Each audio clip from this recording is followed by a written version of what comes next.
Welcome back, everyone, to the Song of Waves and Wind, where today I have arrived here in Gwingris for the first leg of our journey south with the Great Company, and here is Saradin. The first leg of our journey is complete, but not without incident.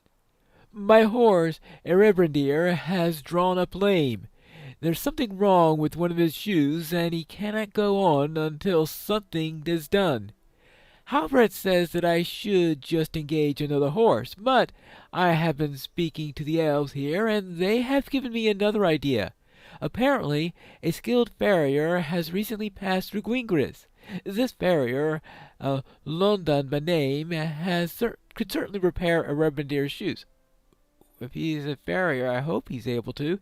I understand that London left Gwingris heading east. If you find him and convince him to return, we will have been delayed but little. All right, I will find London and see if he can do anything about it. I will presume that he has all the equipment he needs. So let's head out, see if we could catch up with the farrier. If I have to do any more running in order to catch up with this farrier, we may next need a cobbler to help with my shoes. Now, where could... Oh! Hello there! You wouldn't have to be a farrier. Careful, stranger. There's a group of Uruks in these parts. There's a group of Uruks of great size and strength. I saw them not 2 hours ago. They were passing north, and though I could understand little of their cruel speech, it seems that they are seeking treasures. There are ruins throughout these lands, you know. These Uruks would like nothing better than a chance at plunder. So, Saradin needs to have shoes for his horse? I can do that. Oh! The Uruks! They're coming back! Prepare to fight! Oops. Okay. Well, we can do that. And now for you. Well, thank you, my friend. I will speak with you again at Gwingris. And he's off. Back to Gwingris. London is back, and he's just finished fitting the shoe. How'd it go? I have fit a new shoe to Cyrodiil's horse. He will have no problems now. I wonder if the same can be said for the few who live in these lands. Those Uruks spoke as if more would be coming, and we have no reason to doubt them. There has been much more activity among the creatures, many more of that than in the rows of the recent weeks. I do not like it. Well, given Saradin my thanks for sending you my way, dear friend, I would have been in great deal of trouble if you had not come along when you had, and the price of a new horseshoe is a small price to pay, indeed. Right. You're welcome. Thank you for the help with the shoe. I guess Saradin now. Let's see if he is satisfied with the fit of the shoe. I would presume that he also inspected the other shoes to make sure that all of them were proper, or maybe just was speaking in terms of making sure that was fit, but actually changed them all. I don't know. Eregion is ready to go once more. Erebendier's new shoe fits perfectly, a testament to the skill of London.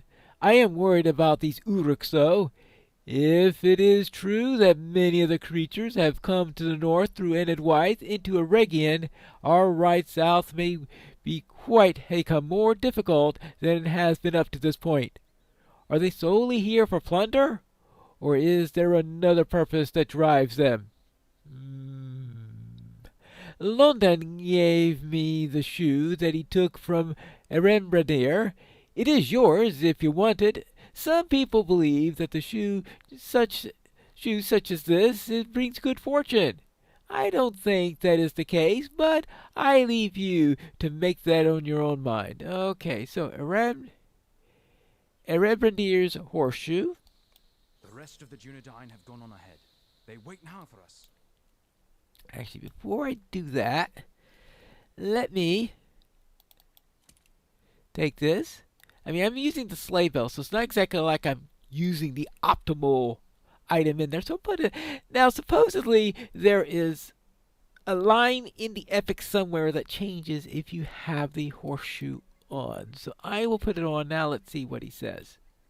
The rest of the Dunedain have gone on ahead. They wait now for us. We will meet up with the company for the next leg of the journey further south of here at Eregion. May the wind at your back speed you onward. Full sails ahead, I guess. Remedier and I will see how stands the work of London. Oh, yes, you want to test out the shoes. Until we meet again at Eregion. Okie dokie. So, let us head out. I have arrived at Eregion.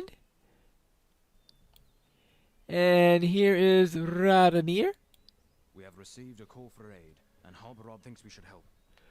We've called a halt, Pindsea, and it may be for longer than we originally intended. We have received a call for aid from a dwarf coming north from the White Mountains, and Halbarad has determined it to be serious enough to justify a stop.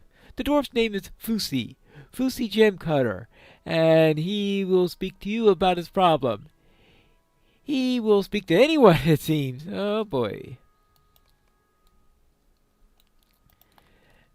Alright, Fusi. Our first meeting with Fusi before we run into him in Erebor much, much later in the epic story. Hello there. Who are you? You are no ranger.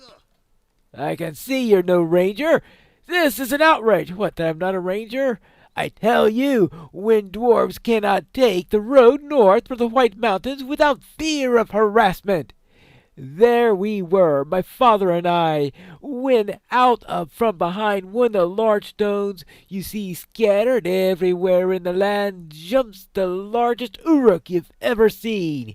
He beat his chest with a gloved hand, shouted the name of his clan, I'll never forget it, then knocked out my father Funi and dragged him off. Okay, which direction did this Sharkunak or Uruk go? Sharkunak? No. The name that he shouted was Ninkoth. In all the confusion, I can't remember what direction he went, but if you find the site of the attack, which was to the east of here, you may see some tracks or something. Okay, fine. I will find the site of the attack and see if I can find your father. Next. Alright, so that will be east, right? That's this way.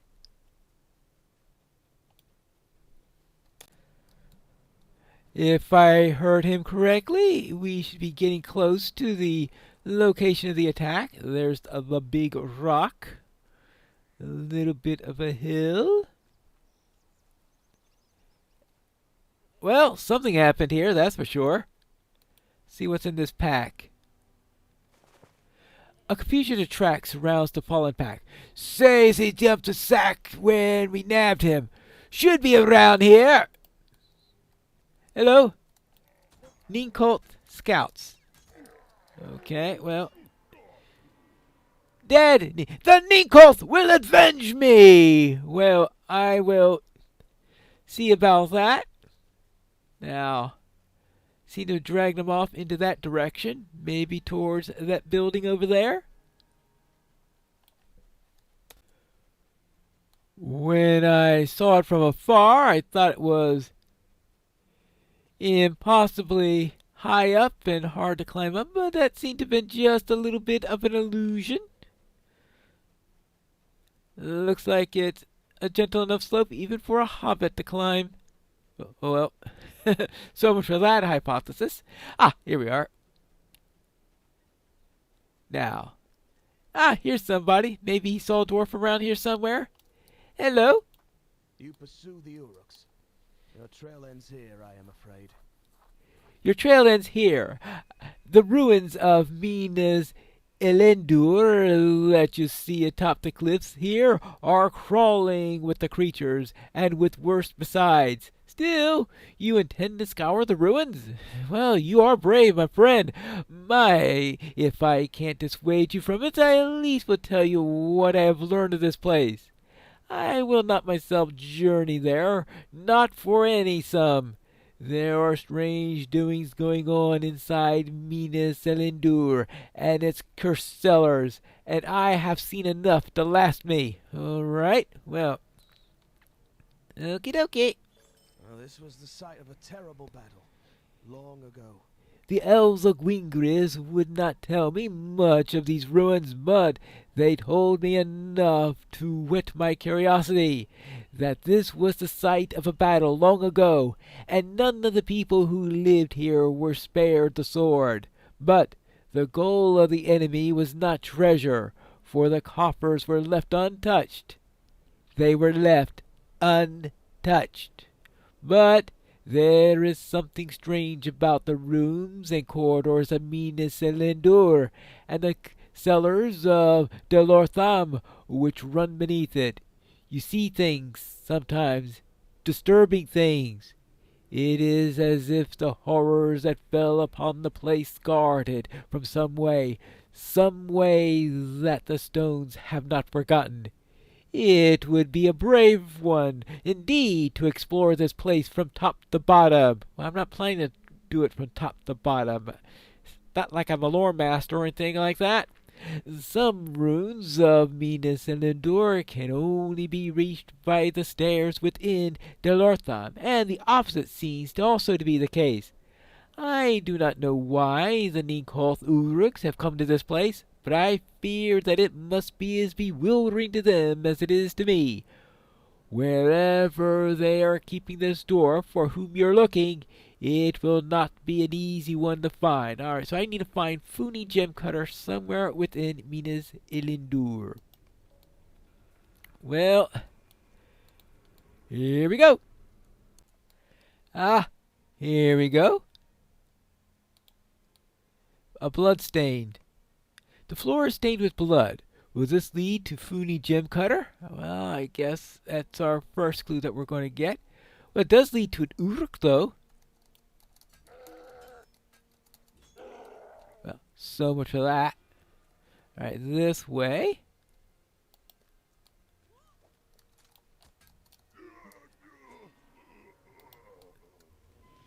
There you go. And next.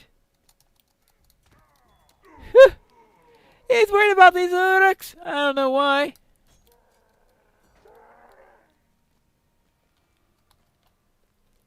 Zip, zip, zip, zip. Stab, stab, stab, stab. Stabby, stab, stab.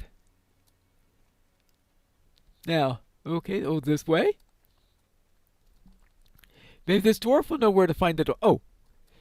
Hello. By Durin, a friendly face. I had all but given up hope of rescue, and here you appear from out of nowhere. Hurry, there's not much time. All right, we can get out of here. These Uruks are as miserable a creature as any I have seen. Yes, these Uruks call themselves Ninkoth, but I care not that they are miserable creatures. It seems that they have come north on the heels of another breed, but these have designs on settling down in these lands.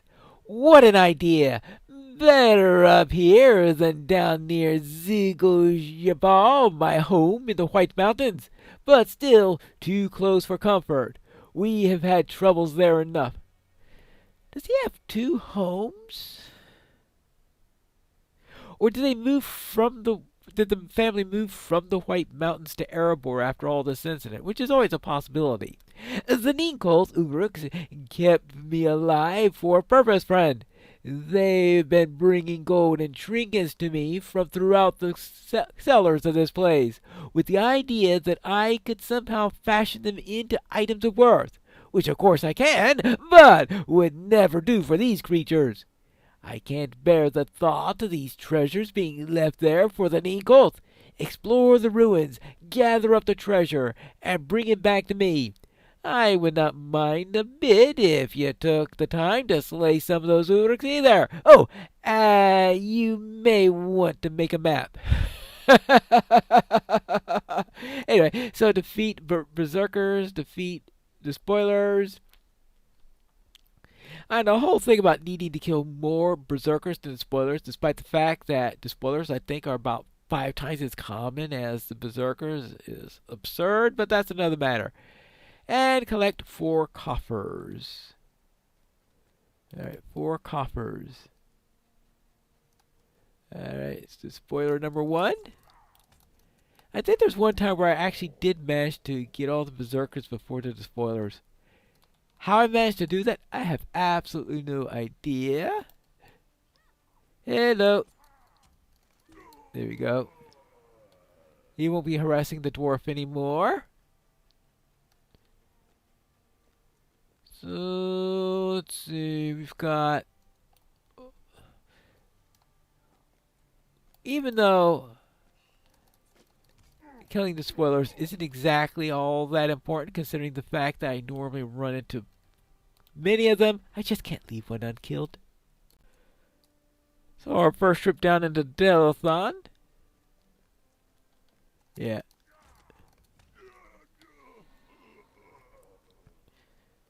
Okay. Fearsome Ninkoth. So he's neither of them. Okay. Coffer number 1. Oh, okay. I was like, oh, I need to fight these. No. They're part of the visions that you see that the adventurer spoke of earlier. Oh, a berserker.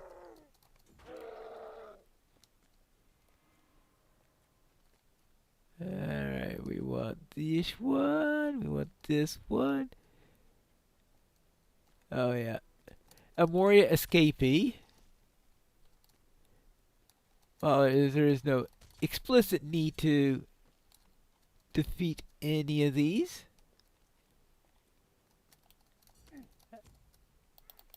It wouldn't hurt. Oh, and of course we've got New Deed, Lizard and Crawler Slayer. You have got to be kidding me. Okay, look at this. I've finished the spoilers already. And I'm just getting warmed up. On the Berserker side, I guess I don't have to kill all the lizards.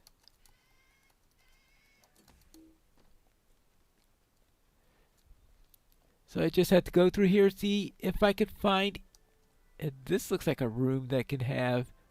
Yeah, there's a coffer right there. You have found the Illuminated Bend. The Illuminated Bend. Illuminated by what? Well, that has... It looks like something intentional. So maybe some slots in the ceiling or something? Or is that some sort of light crystal that they have in there? Always a possibility in this world. Okay.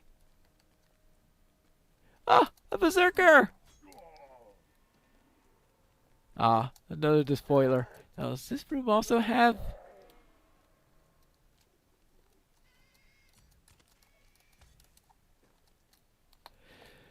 Okay, what did I just find in here?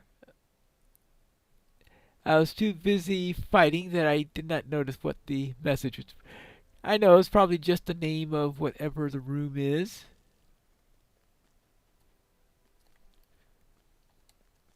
Hey, can you give me directions? You're lost too? Oh! Rumming stock! Okay, let's get back here. Oh, now this looks like a place that could have some coffers. You have found the rubble-filled room.